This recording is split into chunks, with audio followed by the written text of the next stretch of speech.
Hola, hola, buenas tardes. Oh, ¿se escucha muy fuerte o no? ¿No? Yo me escucho ultra fuerte. Bueno, ¿cómo están? ¿Cómo va esta última jornada de Expo Agro? Por allá atrás. Bueno, hoy día estamos aquí para entender un poquito cómo va la innovación y la horticultura en Chile. Lo que vamos a ver hoy día es un poco las nuevas tecnologías que hay y también darles un puntapié de cómo sería, o ideas, cómo ustedes podrían desarrollar una innovación a nivel hortícola. Antes de conocer, o antes de saber o pensar cualquier tipo de innovación, tenemos que planificar un modelo de pensamiento. Y en base a esto hay una técnica de innovación que, bueno, se llama en inglés, que es el ¿por qué? Una vez que definimos el por qué, definimos el cómo, y finalmente viene ya el concepto de innovación como tal: por qué, cómo y qué. Al momento que queremos innovar en cualquier ámbito, lo primero que tenemos que preguntarnos es cuál es el problema que queremos abordar. Y frente a esto, vamos a hacer una pequeña pasada de cómo podríamos abordar la innovación con respecto a las hortalizas. Entonces, en base a esto, por qué, cómo y qué, vamos a partir con la primera pregunta. ¿Por qué? ¿Por qué innovaríamos en hortalizas? ¿Alguien tiene alguna noción? ¿Ustedes, chicos? ¿Por qué innovarían en hortalizas? Por la crisis hídrica. Entonces, podríamos partir una innovación basado en esa gran problemática. ¿Por qué? Por la crisis hídrica. Y a partir de eso ir desarrollando una serie de escalafones en cuanto a innovación. Muy bien, a partir de la charla de hoy día vamos a hablar acerca de la alimentación, que va a ser nuestro principal por qué. Este es un estudio que se hizo ya hace bastante tiempo, pero es el único que se ha hecho con datos publicados en Chile, es acerca de la Encuesta Nacional de Consumo Alimentario, en la cual demostró que estábamos gorditos, ¿sí o no?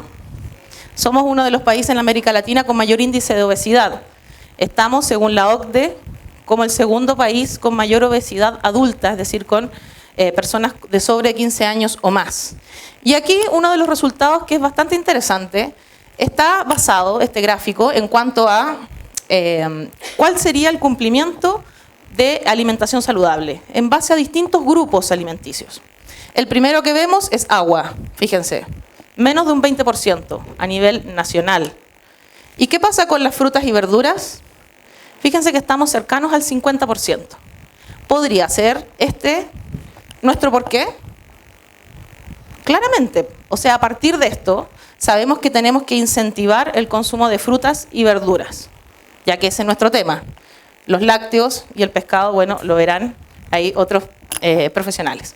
Bueno, fíjense que dentro de las hortalizas más consumidas en Chile encontramos lechuga, tomate, zanahoria. Principalmente consumidas como guisos. Es decir, hortalizas frescas, con todos sus minerales, con todos sus nutrientes, no estamos consumiendo como tal.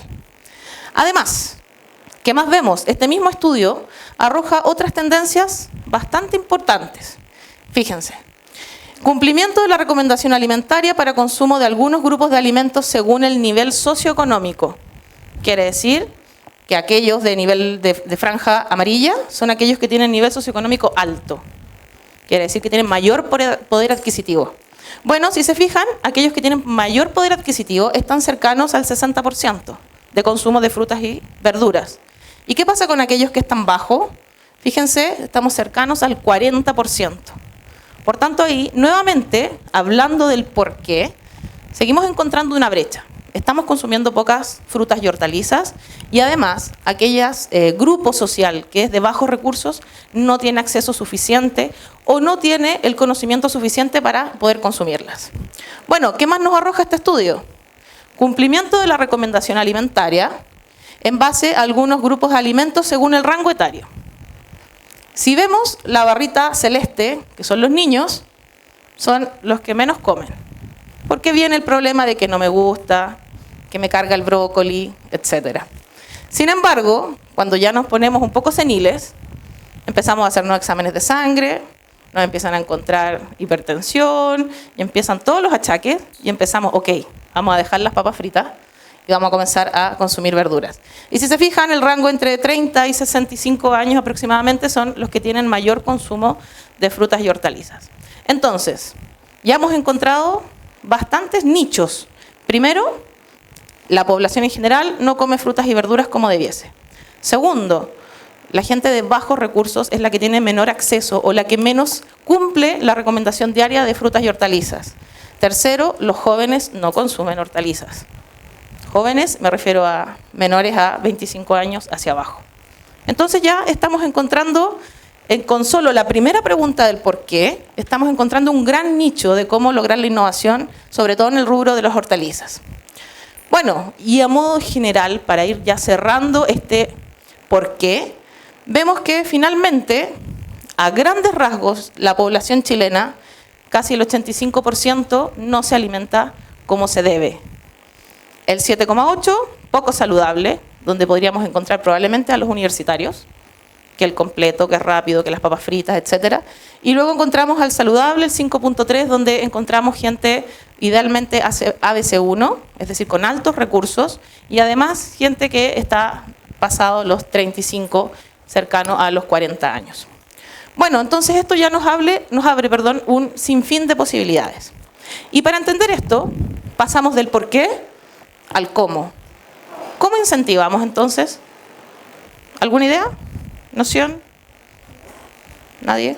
Bueno, les voy a mostrar. Espérense, antes que vamos a volver aquí. ¿Cómo logramos esto? Y yo he detectado principalmente dos grandes líneas por las cuales se podría trabajar. Incentivar el consumo. Niños, adultos, jóvenes. Y por otro lado, ¿qué podemos hacer para incentivar al productor a que pruebe realizar hortalizas? Que se cambie, por ejemplo, del cereal o que comience a incluir mayor cantidad de hortalizas en sus rotaciones. Bueno, volviendo atrás, tenemos aquí un gráfico, un cuadro en donde habla acerca de las hortalizas producidas en el país. Estos son datos ya de la temporada 2018-2019. Y tenemos que las hortalizas han ido en un alza constante los últimos 5 años, llegando prácticamente a 77.000 hectáreas cultivadas. Bueno, si vemos, están los 3 más importantes que aparecieron en la encuesta que organizó el Ministerio de Salud. Tenemos lechuga, tenemos tomate, y las zanahorias están un poquito más abajo, sin embargo está el choclo, el zapallo temprano. Si bien estos mantienen más o menos una constante en cuanto a la cantidad de superficie cultivada anualmente, vemos que aparece algo muy importante. ¿No se alcanza a ver esto? No. Y aparece otras hortalizas. En esas otras hortalizas encontramos la innovación principalmente en el rubro. ¿De qué habla esta innovación? Nuevas hortalizas principalmente para incentivar el consumo. ¿Alguien conoce una hortaliza nueva en el mercado?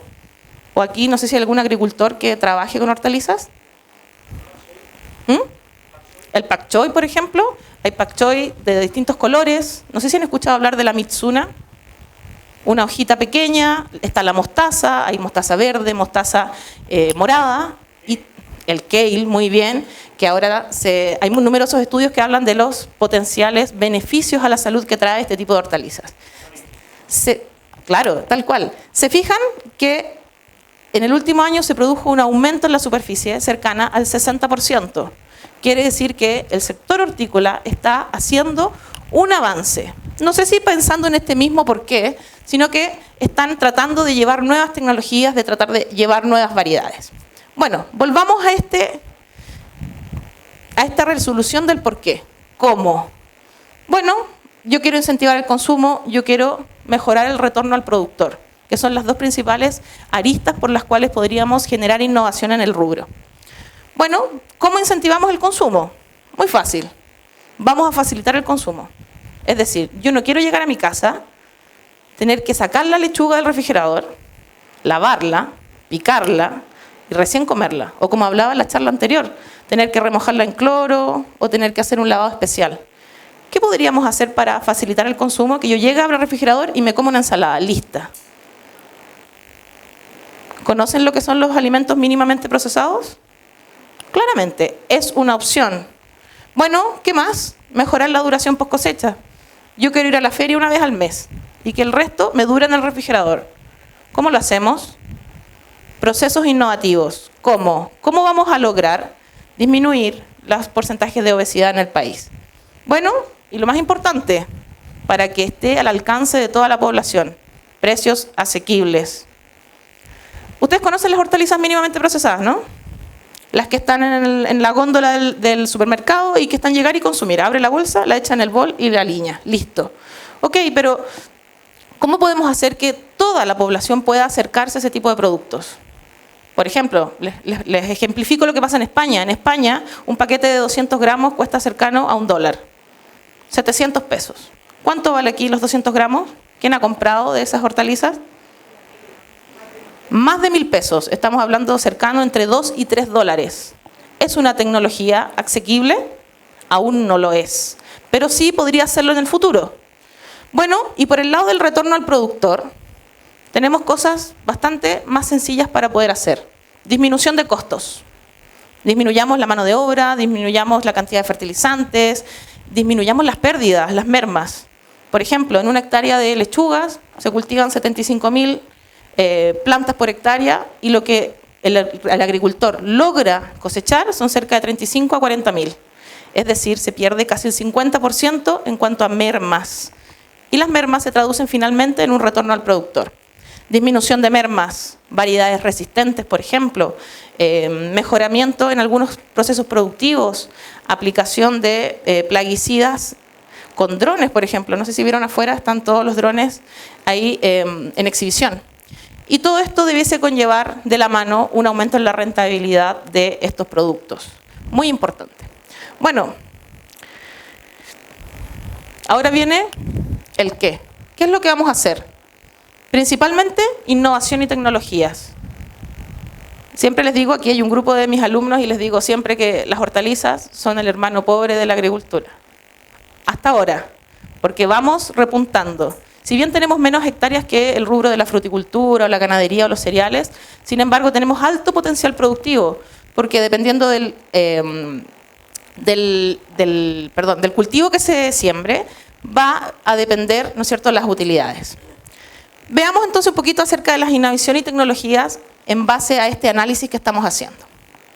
Muy importante, antes de centrarse en el qué, es muy importante observar algo como lo que estamos viendo ahí. Esas son cifras de la FAO del año 2014, en donde se hizo un estudio de los desperdicios en la industria alimentaria.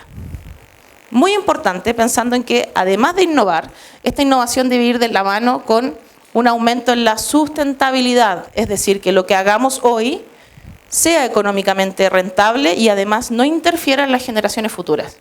Ahí vemos una comparación entre los distintos continentes y nos fijamos en América Latina y el primer cuadro, el azul, perdón, habla acerca de las mermas en cuanto a la producción, quiere decir en el campo. Y estamos hablando que son pérdidas cercanas al 30%. Mucho menos de lo que yo les comenté hace un ratito. Sin embargo, es el promedio. Luego vemos la siguiente merma, es 22%. Tiene que ver con el manejo y el almacenamiento. Hoy día mismo venía para acá y veo a todo sol un camión lleno de apios. Bueno, es lo común, como decía el expositor anterior. Siempre se hace así. Sin embargo, los apios estaban todos deshidratados, caídos. Cuando vaya usted a comprarlos, va a decir, no voy a comprar ese. No, va a comprar el de al lado, porque no está por ese proceso de deshidratación. Manejo y almacenamiento, un 22% de mermas. Luego viene un 6% en el camino del procesamiento, que usualmente es donde mayormente se controlan las variables, por eso las pérdidas son bastante pocas. Y finalmente viene distribución y mercados. Cuando el señor de la feria nos puso la carpa y vemos los tomates a todo sol. ¿Cuánto van a durar? Poco, muy poco. Y finalmente tenemos un 27% que no deja de ser alto, que es la pérdida que genera el consumidor. Es decir, nosotros estamos botando casi el 30% de los alimentos que compramos. Fíjense que estamos bastante alto en comparación a otros países. Bueno, en base a esto, ya podríamos pensar en ciertas tecnologías. Y la primera que se me viene a la cabeza, porque mi rubro es la agricultura, por tanto, la etapa de producción es una de las más importantes para poder mantener la calidad de un producto, se me ocurre esto, inmediatamente. ¿Alguien sabe qué es esto? Hidroponía, muy bien. Yo lo veo inmediatamente y digo, es caro. Chao, no me interesa. ¿Sí o no? Hay agricultores que lo piensan así. Sin embargo, le vuelvo a dar una vuelta, vuelvo a mirar esa primera foto y digo, bueno, es caro, sí. Sin embargo, tiene ventajas competitivas fuertes frente a un sistema tradicional. Y en este punto vamos a abordar retorno al productor. Quiere decir, disminución en los costos, disminución en las mermas, y aumento de la rentabilidad. Bueno, en los últimos años, Chile ha aumentado, duplicado el terreno que cuenta con hidroponía. ¿Se fijan? Un segundo, ahí. Bueno, esto principalmente por los potenciales productivos que tiene la hidroponía en el país. Fíjense, acá tenemos un suelo de uso agrícola, ¿o no? ¿Qué ven? Un suelo sin uso agrícola. Por tanto, estamos haciendo aprovechamiento de un recurso que no tenía capacidades agrícolas. Luego, ¿qué más veo? Un alto uso de la superficie. Si versus un sistema tradicional, yo tengo 10 plantas por metro cuadrado, en hidroponía puedo llegar incluso hasta 30 plantas por metro cuadrado. Competitivamente es mucho mejor. Bueno, ¿qué otra cosa observo? ¿Qué les llama la atención de esa fotografía? Además del suelo, que es un suelo sin uso agrícola, además de la densidad de plantación que podemos observar ahí. La buena utilización del agua. Existe un concepto, siempre que tenemos un cultivo al aire libre, que es la pérdida de agua, tanto por parte de las plantas como por parte de la evaporación del suelo. En este caso, el sistema está completamente cerrado, por ende las pérdidas de agua se reducen al mínimo. Vamos a ver un cuadrito más adelante donde se explica bien esto. Bueno, y la técnica hidropónica es tan ventajosa que incluso podemos cultivar especies de gran envergadura, como podrían ser tomates, pimientos. Incluso podríamos pensar en cultivar algún tipo de árbol, siempre y cuando los costos lo ameriten. Bueno, en cuanto a los sistemas productivos, vengo a hablarles precisamente de el que a mi punto me parece que es el más competitivo, que es la hidroponía. Bueno, si hablamos de los recursos de producción, tenemos aquí 4 pilares en los cuales la hidroponía es fuertemente competitiva frente a la agricultura tradicional. Agua, principal componente o principal pilar por el cual estamos preocupados gracias al cambio climático. ¿Qué ha sucedido en Petorca, por ejemplo? No hay agua. Se han disminuido las superficies de cultivo, han disminuido los pozos, incluso se ha puesto en riesgo el agua para bebida. Quiere decir que la población prácticamente en algunos sectores ya no tiene acceso a agua de cañería. Por tanto, el agua es el principal problema. Dentro del agua dulce que se utiliza en el país, cerca del 73% se va destinado a la agricultura. Por ende, tenemos que hacer un uso eficiente de esto. Bueno, y la hidroponía es la mejor. Pongo agua, no infiltra a capas subterráneas, se mantiene contenida. Además, al ser un sistema cerrado, el agua no se evapora. Por tanto, las únicas pérdidas del sistema es el agua que la planta incorpora a sus estructuras. Bueno, ¿qué más? Los suelos. También otro problema en cuanto a la sustentabilidad. Cada vez se generan, mayor número de pérdidas de suelo producto del exceso de labranza, producto de monocultivo o sobreexplotación de las tierras. En este caso, el suelo deja de ser un problema como tal, porque no lo vamos a usar simplemente. Podríamos poner un cultivo directamente en esta sala. Bueno, luego tenemos otro pilar, que es las malezas, las plagas y las enfermedades. ¿Qué les suena? ¿Podría tener una enfermedad de suelos en un sistema hidropónico? No, absolutamente no. ¿Podría tener algún problema? ¿Se escucha o no? Yo siento que esto se me está desarmando. Bueno, espérense. Oh, ahí sí. Bueno, ¿podré tener algún problema de malezas si no estoy usando suelo? Tampoco. Entonces, por ese lado, estamos disminuyendo casi en un 90% las aplicaciones de productos fitosanitarios, alias plaguicidas. ¿Qué significa eso? Menor costo por hectárea, menor costo productivo. Y finalmente tenemos todos los recursos de producción. Fertilizantes. No voy a tener que sobrefertilizar con nitrógeno, por ejemplo, para poder lograr que la planta absorba lo que requiere. Si necesita, por ejemplo, una planta de lechuga necesita 100 kilos de nitrógeno por hectárea, en este caso voy a tener que aplicar exclusivamente los 100. No voy a tener que aplicar un delta adicional debido a las pérdidas, por ejemplo, por lixiviación, o por volatilización, etcétera, o por secuestro del suelo. Bueno, ¿qué otro recurso de producción? Mano de obra. En un sistema hidropónico, una persona puede hacerse cargo fácilmente de 5.000 metros cuadrados de producción, lo que equivalen a casi 5 hectáreas en un cultivo tradicional. Estamos hablando de un ahorro poderoso en los recursos de producción. ¿Qué más? Maquinaria, chao. No vamos a gastar combustible, no vamos a gastar operarios, no vamos a tener todos esos gases que se generan producto del uso de maquinaria. ¿Qué otro recurso de producción creen que podría ayudar este sistema hidropónico? Tenemos el agua, tenemos los fertilizantes, tenemos la mano de obra y el más importante, el uso del suelo. En el caso de la hidroponía tenemos un alto retorno por unidad de superficie de suelo. Quiere decir que en este caso vamos a poder hacer más rentable nuestro terreno. ¿Ya?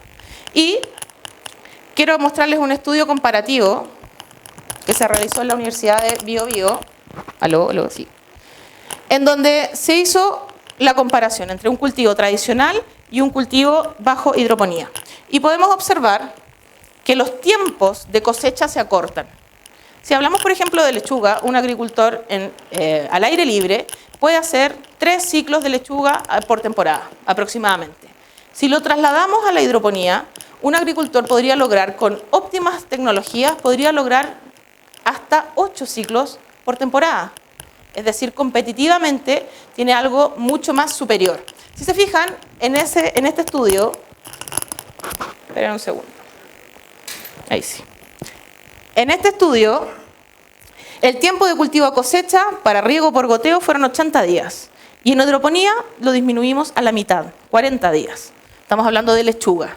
Y lo más importante, miren el segundo ítem, que dice, cantidad de agua requerida por periodo del cultivo, quiere decir cuánta agua vamos a utilizar. Y en un sistema de riego por goteo utilizamos... Mayday. Ahí parece. O préstame. Ahora sí.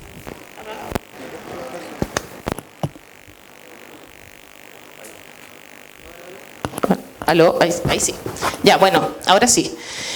Bueno, en la cantidad de agua requerida por periodo de cultivo, en cuanto al riego por goteo, estamos cerca de los 20 metros cúbicos por metro cuadrado. Bueno, no suena tanto. Sin embargo, al compararlo con el riego hidropónico, vemos que es casi el 10% de agua necesitada. ¿Podría ser la solución a nuestro problema de sequía? Claro que sí. Bueno, ¿qué más vemos? Costo de energía eléctrica. Vemos que el riego por goteo tiene cerca de 100 kWh, mientras que el riego hidropónico tiene cerca de 10 kWh. Vemos con ventajas comparativas y competitivas fuertes. Además, vemos el costo de inversión, que es nuestro principal pie de tope al momento de realizar un proyecto hidropónico. Bueno, y finalmente quiero que nos fijemos en el último, que dice superficie utilizada para la plantación. Riego por goteo, 24 metros cuadrados, mientras que en riego hidropónico 1,2 metros cuadrados para producir 200 lechugas. O sea, estamos hablando que el uso eficiente del espacio, del agua, de los nutrientes, es altamente productivo en un sistema hidropónico. Bueno, y Chile no se queda atrás con todo esto. Miren, esto es un estudio financiado por FIA, realizado ya en el año 2016, en donde en la región de Aysén, donde hay producción de papa y donde también hay momentos climáticos que son adversos, por tanto la producción no siempre puede ser continua, vemos que se están desarrollando semilleros de papa hidropónicos. Uno, porque el clima no es favorable. Dos, porque no siempre hay suelos que sean competitivos y productivos para la papa. Y tres, finalmente, porque es un sistema rápido, efectivo y que requiere baja cantidad de mano de obra. Si se fijan, en un sistema hidropónico como este, se colocan las plantas y se humectan con una lluvia de solución nutritiva y los tubérculos crecen sin contacto con el suelo. ¿Qué ventajas podría tener que no tenga contacto con el suelo un tubérculo? No tenemos enfermedades. 0 enfermedades por parte del suelo y podemos obtener tubérculos limpios e incluso podemos ir mirando su crecimiento y seleccionando el momento preciso de cosecha. Eso estamos haciendo en Aysén. Bueno, ¿qué más? Antofagasta. Si ustedes miraran un mapa agrícola de hace 10 años atrás, verían que en Antofagasta no hay nada. Nada de agricultura, solo dedicado exclusivamente a la minería. Bueno, esto es Antofagasta al día de hoy. Hay un sector que se llama Altos La Portada, que está en la parte hacia la cordillera de Antofagasta, en donde los agricultores se han asociado y han logrado adquirir tecnologías para producir hidropónicamente. Y ustedes me dirán, ¿cómo? Si no hay agua. ¿De dónde sacarán agua estos agricultores? Desalinizan el agua, tal cual. Bueno, tomates producidos en la misma zona. Ellos abordaron la innovación desde este punto. ¿Cuál fue su porqué? Bueno, en ese momento ellos dijeron, ok, sale caro traer tomates. Llegan malos, son desabridos, pagamos 2.000 pesos el kilo de tomate. Bueno, ¿qué podemos hacer? ¿Cómo solucionamos ese porqué? Fácil, cultivemos tomates, ¿sí o no? Y ahora viene la pregunta, bueno, y no tengo agua, ¿qué hago? Utilizo el sistema más eficiente hasta el día de hoy en el uso de agua, hidroponía. Bueno, y los que nos llevan la ventaja, adivinen quiénes son, los tomateros de la quinta región. Ellos, bueno, por años ya tienen una tradición de cultivo, sin embargo, al día de hoy están cambiando por nuevas tecnologías su cultivo. Fíjense aquí, tenemos un cultivo hidropónico en invernadero, guiado en forma vertical, en donde vemos que están haciendo utilización de un sustrato llamado fibra de coco. ¿Han escuchado hablar de él? Bueno, este sustrato viene en bolsas, empacadas, llegar e instalar en campo. Mano de obra muy barata porque no requiere mucho tiempo de preparación. ¿Qué ventajas trae? De por sí, podemos tener monocultivo todo el año. Los tomateros se quejan siempre. ¿Qué pasa con el monocultivo? Suelos degradados. ¿Qué más? ¿Qué pasa con el monocultivo? Suelos infértiles, plagas, enfermedades, sobre todo el tomate, que es muy susceptible a los nemátodos, a las enfermedades del suelo. Bueno, en este caso nos desligamos del suelo y finalmente logramos hacer un cultivo eficiente en cuanto a espacio, en cuanto a agua.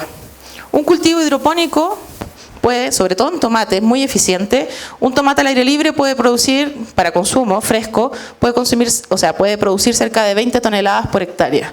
Estamos hablando que una producción así puede llegar entre las 40 a las 60 toneladas por hectárea. O sea, estábamos hablando que logramos duplicar o más los rendimientos esperados. Bueno, eso es la quinta región.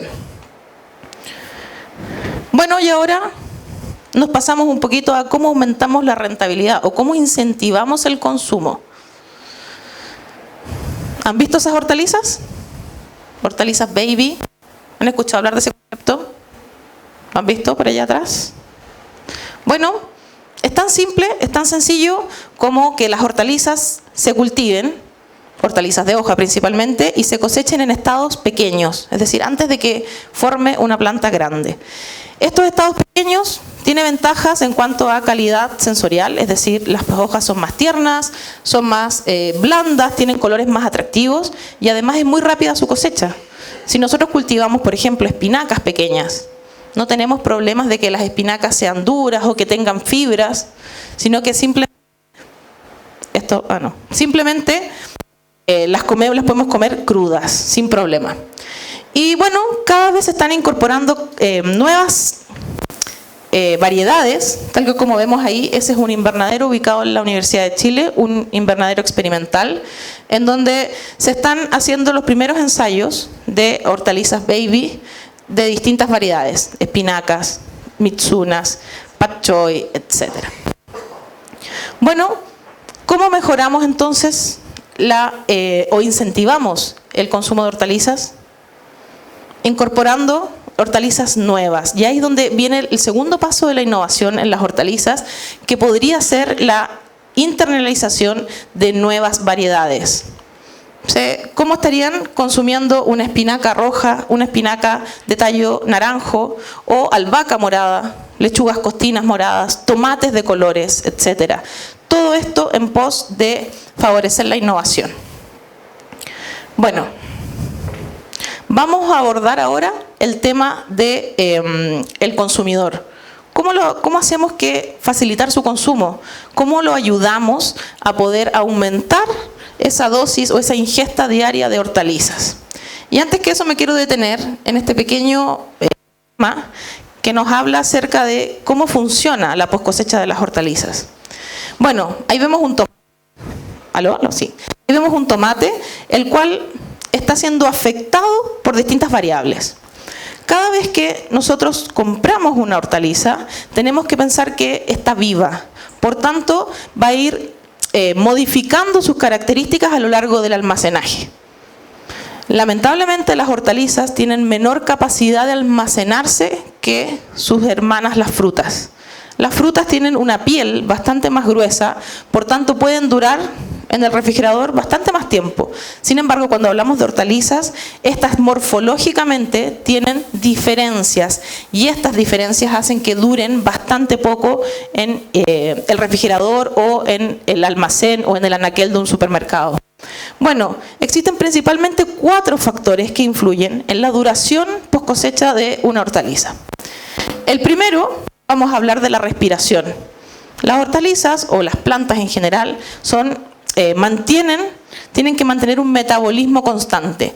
Y este metabolismo, esta energía, la sacan de la respiración, al igual que nosotros. Bueno, esta respiración se ve favorecida con los aumentos de temperatura. Quiere decir que cuando ponemos el tomate a todo sol, ese tomate o esa lechuga, cuando se nos olvidó guardarla en el refrigerador, sigue respirando. Y el calor hace que esta respiración vaya en aumento.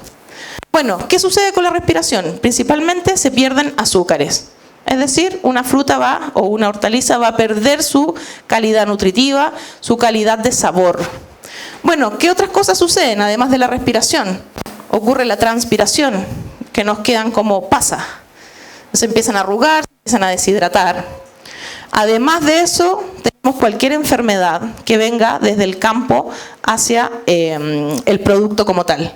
Y finalmente, todo esto sumado genera un envejecimiento prematuro de todas las hortalizas. Bueno, ¿y qué hacemos entonces? ¿Cómo podemos disminuir todo esto?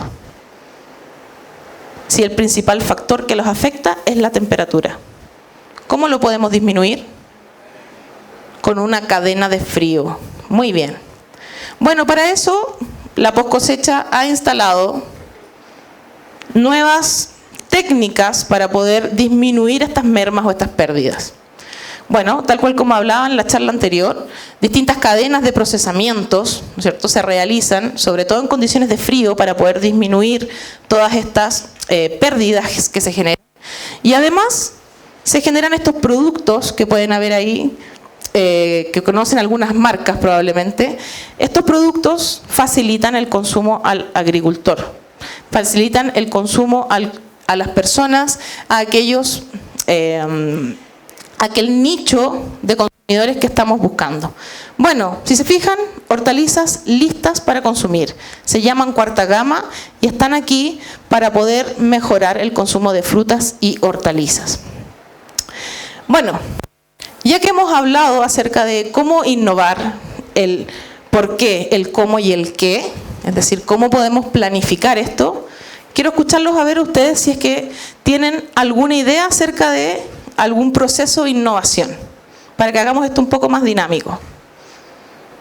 ¿A alguien se le ocurre? ¿Cómo podríamos incentivar, por ejemplo, el consumo de hortalizas? ¿Nadie? ¿Están cansados? Favoreciendo las propiedades y los beneficios que estas nos otorgan. ¿Claro? Bueno, al día de hoy hay investigaciones acerca de el uso de, por ejemplo, estreses controlados a las hortalizas para aumentar su contenido de antioxidantes. ¿Qué estrés controlado podríamos aplicar? ¿Se les ocurre alguno? Riegos. ¿Qué más? Están como dormidos. Bueno, hay algunos estudios que se basan en la aplicación, por ejemplo, de pulsos de radiación ultravioleta. ¿Qué genera la radiación ultravioleta en las plantas? Principalmente un mecanismo protector mediante el cual generan antioxidantes. Por tanto, podríamos tener o consumir, producir una hortaliza enriquecida en antioxidantes. ¿Podría servirle a alguien? Sí. ¿Qué pasa si sacáramos al mercado una variedad de brócoli rosado? ¿Podríamos incentivar el consumo en los niños? Probablemente sí. ¿Ya? ¿Qué otras innovaciones podríamos pensar? En la poscosecha, hacer que las hortalizas duren más. Hay unos estudios que se están llevando a cabo en frutilla, en donde se está extrayendo un polímero de algas marinas, las cuales este polímero va a ir a recubrir frutillas para evitar que éstas se deshidraten y puedan durar más en el tiempo. Ideas hay, muchas. Me quiero detener en esta última diapositiva acerca de hacia dónde vamos. La idea de esta charla era que ustedes pudiesen conocer el mecanismo de pensamiento frente a una innovación. Y cuando hablamos de hortalizas, es muy importante conocer qué es lo que nos motiva a generar innovación. En este caso, la sequía, un desarrollo sustentable, evitar la degradación de los suelos, mejorar el consumo de agua. Bueno, miren esta foto, esta es de China, en donde ya la superficie de suelo no es suficiente para alimentar a toda la población. La superficie de suelo ya no basta. ¿Qué hacemos? ¿Cómo innovamos? Hacemos granjas indoor, es decir, no tengo suelo, tengo que alimentar mucha población, por tanto vamos a cultivar dentro de los edificios. Si se fijan, acá tenemos 4 niveles de cultivo, todos iluminados artificialmente y con un sistema hidropónico. ¿Podremos apuntar hacia allá? ¿Ustedes podrán apuntar hacia allá? Sí. Bueno, chicos, si es que lo que les quiero recalcar es siempre tratar de hacer un uso eficiente de todos los recursos productivos. La hidroponía siempre va a ser el sistema innovativo para las hortalizas más eficiente. Podemos disminuir el uso de agua en más de un 70%, podemos aumentar el uso eficiente del suelo en más de un 50%. ¿Cuál es el pero? Aún es la llegada de tecnologías. Ahí estamos en debe. ¿Nos ha ayudado algo la llegada de China? ¿Sí o no? Los invernaderos cada vez están más asequibles. De hecho, hay muchos modelos que ya han bajado mucho de precio. Pasamos de los $50 metro cuadrado, allá estamos cercanos a los 15, 20 dólares por metro cuadrado, invernaderos full climatizados. Bueno, les dejo abierta la invitación a hacerse estas preguntas, siempre pensando en generar un negocio atractivo, un negocio que sea sustentable, un negocio que sea rentable por sobre todo. El día de hoy vimos el por qué estamos mal alimentados, cómo solucionamos eso, mejorando la variedad de productos, mejorando su vida post cosecha y finalmente, ¿con qué? Con técnicas hidropónicas altamente eficientes y finalmente con un manejo post cosecha eficiente. Bueno, que estén muy bien. ¿Alguna duda? ¿Alguna duda, un comentario, algún aporte? ¿Nada? ¿Están silenciosos? Ya, bueno chicos, fue un gusto hacerles esta mini charla.